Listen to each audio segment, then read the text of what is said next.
जय हिंद, नमस्कार। मैं मोहन पाठक और आज बात करने वाले हैं नकली सूरज के बारे में। दक्षिण कोरिया ने कुछ ऐसा कर दिखाया है जिससे दुनिया अब देखते ही रह गई, क्योंकि हर कोई चाहता था एक दूसरे से वैज्ञानिक क्षेत्र में आगे निकलने की, लेकिन दक्षिण कोरिया कहीं बहुत आगे निकल चुका है। कहां पर? नकली सूरज बनाने के चक्कर में। नकली सूरज है क्या? यानी कि फेक सन तो हमारे सामने दिखाई देता है। रोज सुबह सुबह हम सूर्य देव को देखते हैं, प्रणाम करते हैं, उनको जल भी चढ़ाते हैं, लेकिन सूरज को अगर कहा जाए कि पृथ्वी पर ही सूरज जैसा कुछ बना दिया गया हो, तो आपको लग रहा होगा कि अगर ऐसा कुछ बना है तो हमें गर्मी क्यों नहीं लग रही है, हमें अलग से ऊर्जा क्यों नहीं मिल रही है। लेकिन ये बना है एक मशीन के अंदर, और इस मशीन ने ऐसी ऊर्जा उत्पन्न की है। आपको पता है कि पानी हमारा उबलता है 100 डिग्री सेल्सियस पर, यानी कि 100 डिग्री सेल्सियस जब होता है तो उसमें पानी उबलने लगता है, और उसमें आप उंगली डालेंगे तो आपकी उंगली जल जाती है। लेकिन अगर आपको हम बताएं कि दक्षिण कोरिया ने जो कमाल किया है, इस कमाल के जरिए उसने 10 करोड़ डिग्री सेल्सियस की गर्मी पैदा कर दी है। हाँ, लेकिन ये कुछ सेकंड के लिए थी। ये 46 सेकंड तक के लिए न्यूक्लियर फ्यूजन के दौरान 10 करोड़ डिग्री का तापमान हासिल किया गया, और भविष्य में इसे क्लीन एनर्जी के क्षेत्र में एक महत्वपूर्ण प्रगति माना जाता है, और इसी के बारे में हम डिटेल में चर्चा करने वाले हैं। तो चैनल पर नए हैं तो एमपीएस हिंदी को सब्सक्राइब करके डेली करंट अफेयर्स और न्यूज एनालिसिस के लिए हमारे साथ जुड़ जाइए, और चैनल को सब्सक्राइब करना बिल्कुल भी ना भूलिएगा। चलिए आज बात करते हैं दक्षिण कोरिया ने जो नकली सूर्य बनाया है, उससे जो 10 करोड़ डिग्री का तापमान 46 सेकंड में बनाया है, साथ ही साथ नकली सूरज से दुनिया को क्या फ़ायदे होंगे, सब कुछ डिटेल में जानेंगे।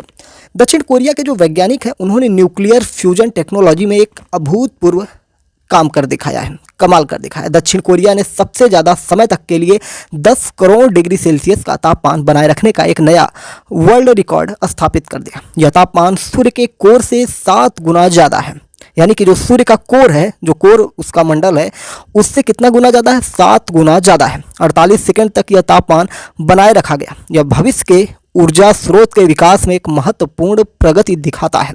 न्यूक्लियर फ्यूजन में 2 परमाणु आपस में जुड़ते हैं, और यह सूर्य और अन्य तारों के ऊर्जा की नकल करता है। आइए जानेंगे कि वैज्ञानिक नकली सूरज क्यों बनाना चाहते हैं और इससे हमें फ़ायदा क्या होने वाला है। देखिए, बहुत सारे फ़ायदे होने वाले हैं। फ़ायदे ये हो सकते हैं कि भविष्य में, जैसे कि हमारे यहाँ नवीकरणीय संसाधन की अब ज़रूरत है, क्योंकि जो अनवीकरणीय संसाधन है, जैसे कोयला हुआ, पेट्रोल हुआ, डीजल हुआ, या जो ज़मीन के अंदर से हम निकालते हैं, उन सारी चीज़ों की हम बात करें तो वो लिमिटेड है, यानी कि ज़मीन के अंदर वो लिमिट मात्रा में, यानी कि एक सीमित मात्रा में है, और जनसंख्या इतनी तीव्र गति से बढ़ रही है, लोगों की आवश्यकताएं इतनी तेज़ी से बढ़ रही हैं कि अब सोलर सेल पर डिपेंड होना पड़ेगा।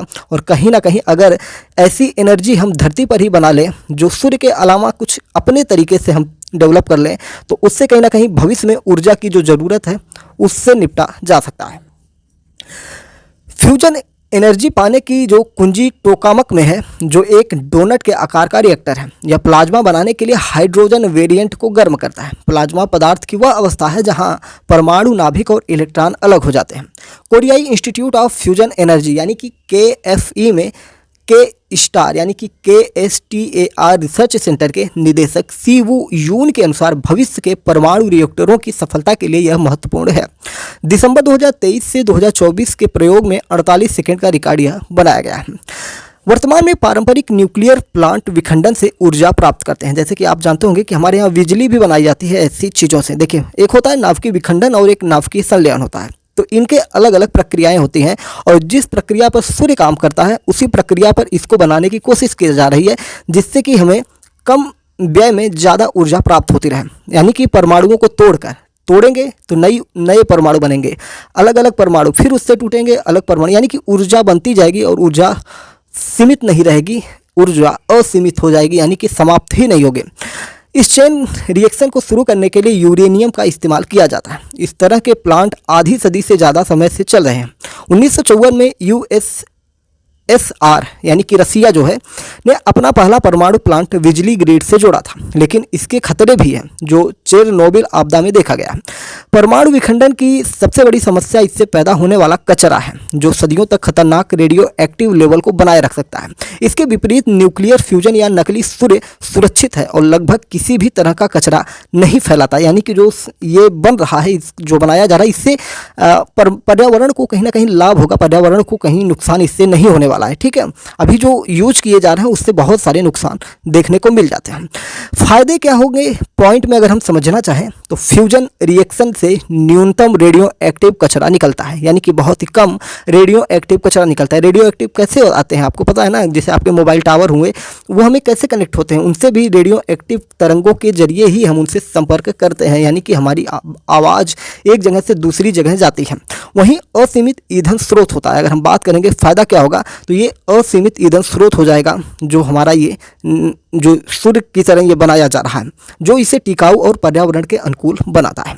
फ्यूजन रिएक्शन जीवाश्म ईंधन पर निर्भरता को कम कर सकता है। जैसा कि हमने पीछे आपको बताया कि जीवाश्म ईंधन जैसे कोयला, पेट्रोल, ये सब क्या है, डीजल, ये सब जीवाश्म ईंधन है, क्योंकि ये धरती के अंदर से ही उत्पन्न होते हैं, जिन्हें हम जीवाश्म ईंधन कह सकते हैं। जो जीवाश्म ईंधन क्या होता है, जिन्हें नहीं पता हम बता दें कि हजारों लाखों सालों से जो हमारे ज़मीन के अंदर पेड़ पौधे दबे होते हैं, या फिर उनके या ज़मीन के अंदर से जो चीज़ें कहीं ना कहीं ऊर्जा के रूप में हम निकालते हैं, जैसे पेट्रोल हुआ, डीजल हुआ, इन सारी चीज़ों को जब हम निकालते हैं ना, पेट्रोलियम पदार्थ जो होते हैं वो जीवाश्म ईंधन के रूप में हम जान सकते हैं, या जीवाश्म ईंधन कहते हैं। फ्यूजन रिएक्शन जीवाश्म ईंधन पर निर्भरता को कम करेगा और इस कारण ऊर्जा से जुड़े जियोपॉलिटिकल तनाव कम हो सकते हैं, क्योंकि फ्यूजन में काम आने वाला ईंधन प्रचुर मात्रा में उपलब्ध है।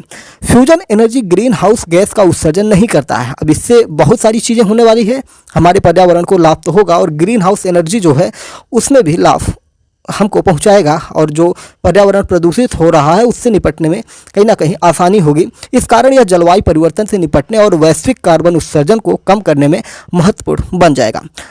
अंतरिक्ष खोज में फ्यूजन एनर्जी महत्वपूर्ण हो सकती है। इससे मंगल ग्रह या उससे आगे के मिशन में ऊर्जा आसानी से उपलब्ध हो सकेगी।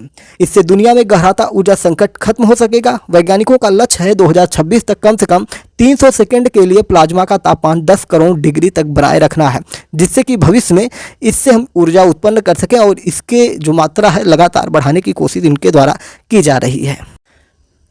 तो ये हम बात कर रहे थे दक्षिण कोरिया की, कि दक्षिण कोरिया ने किस प्रकार से ये कारनामा दिखाया। लेकिन दुनिया में और भी देश हैं, यहाँ तक कि भारत भी ऐसे कारनामे करने के लिए आगे बढ़ रहा है, और वो भी चाह रहा है कि वो भी ऐसे किसी सूरज का निर्माण कर लें। लेकिन भारत अकेले नहीं कर रहा है, उसके लिए आगे हम थोड़ा सा बताएंगे। लेकिन आपको अमेरिका, ब्रिटेन, चीन और कृत्रिम सूर्य बनाने की रेस में रूस जो है, उन सब के बारे में थोड़ा सा डिटेल में आपको बताते हैं। अमेरिका, ब्रिटेन और चीन ने नकली सूर्य बनाने में भी कामयाबी हासिल की है, लेकिन अब कृत्रिम सूरज बनाने की यह रेस दुनिया में तेज हो रही है। दक्षिण कोरिया के बोफिन्स में सफलतापूर्वक कृत्रिम सूर्य को मिल चुका है ये कामयाबी, जिसकी चर्चा हमने पूरा डिटेल में किया है, और कोरिया इंस्टीट्यूट फ्यूजन के द्वारा ये कारनामा किया गया था। लेकिन वहीं रसिया, ब्रिटेन, अन्य देश जो हैं इस पर काम करते हुए आगे बढ़ रहे हैं। आपको बता दें कि हमने चाइना के बारे में कुछ महीने पहले बात की थी। इसमें मैंने बताया था कि चीन के वैज्ञानिकों द्वारा जो तैयार किया गया नकली सूरज है वो असली सूर्य से 10 गुना अधिक ताकतवर है। ये असली सूर्य की तरह ही प्रकाश भी देगा और ऊर्जा की ज़रूरतों को पूरा करेगा। डेली मेल की एक रिपोर्ट के मुताबिक चाइना के बारे में ये चीज़ें लिखी गई थी कि हाल ही में कृत्रिम सूर्य का तापमान असली सूरज की तुलना में 10 गुना अधिक तक पहुंच गया था। चीनी वैज्ञानिकों का कहना है कि कृत्रिम सूरज ने पुराने रिकॉर्ड को तोड़ दिया है। 10 सेकंड के लिए कृत्रिम सूर्य 16 करोड़ डिग्री सेल्सियस यानी कि 160 मिलियन डिग्री सेल्सियस के तापमान पर पहुंच गया था। आप सोच सकते हैं कि ये 10 सेकंड है, फिर उधर आपका कोरिया का 46 सेकंड है, सब एक दूसरे से कंपटीशन कर रहे हैं। यानी कि 10 सेकंड के लिए यह प्राकृतिक सूर्य के तापमान के 10 गुने से अधिक गर्म हो गया। वहीं 100 सेकंड तक यह 10 करोड़ डिग्री सेल्सियस के तापमान को बनाए रखने में भी सफल था चाइना वाला। ठीक है, शेंजेन में दक्षिणी विज्ञान और प्रौद्योगिकी विश्वविद्यालय के भौतिकी विभाग के निदेशक ली मियाओ के अनुसार अगला लक्ष्य रिएक्टर के लिए 1 सप्ताह के लिए लगातार स्थिर तापमान पर चलाना होगा।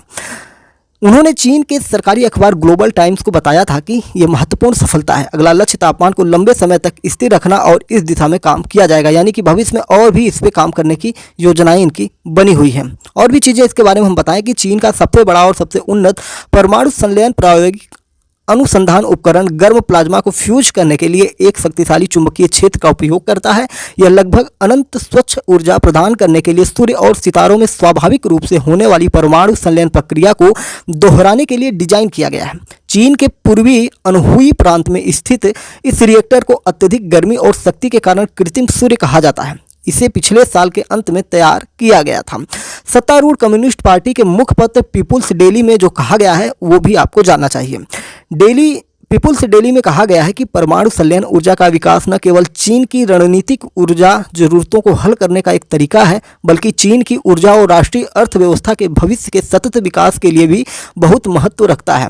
बता दें, चीनी वैज्ञानिक 2006 से परमाणु संलयन रिएक्टर के छोटे संस्करण विकसित करने पर काम करेगा। फ्रांस भी दुनिया की सबसे बड़ी परमाणु संलयन अनुसंधान परियोजना चला रही है। हमने रसिया के बारे में बात की, दक्षिण कोरिया, चीन के बारे में। फ्रांस की जो बात कर रहे हैं उसमें है कि 2025 में पूरा होने की उम्मीद है। चीन के रिएक्टर को सूर्य से अधिक शक्तिशाली इसलिए भी कहा जा रहा था क्योंकि जहां इसका तापमान 120 मिलियन डिग्री सेल्सियस तक पहुंचा है, वहीं सूर्य का अधिकतम तापमान 15 मिलियन डिग्री सेल्सियस है। आप सोच सकते हैं कि 120 मिलियन डिग्री और जो है 15 डिग्री।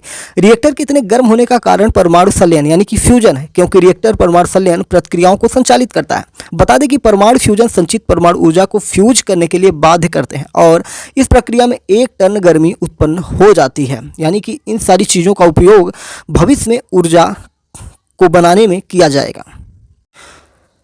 तो उम्मीद है कि आपको ये नकली सूरज वाला खेल समझ में आया होगा, क्योंकि नकली सूरज ही नहीं, नकली चंद्रमा भी बनाया जा रहा है। उसके बारे में कभी और हम बात करेंगे, नकली चंद्रमा के बारे में। लेकिन आज नकली सूरज के बारे में हमने बात किया। दक्षिण कोरिया, चाइना, रूस, भारत, सब लोग चाह रहे हैं कि उनके पास नकली सूरज हो जाए, यानी कि ऐसी ऊर्जा जो कभी समाप्ति ना हो, और इससे मानव जीवन कहीं ना कहीं सुचारू रूप से चलता रहेगा और जो जीवाश्म ईंधन है उस पर से निर्भरता भी धीरे धीरे कम होती रहेगी। तो चलिए फिर मिलेंगे दूसरे टॉपिक के साथ। तब तक के लिए चैनल को सब्सक्राइब करके रख लीजिए और बेल आइकन को जरूर दबाइएगा। जय नमस्कार, भारत माता की जय।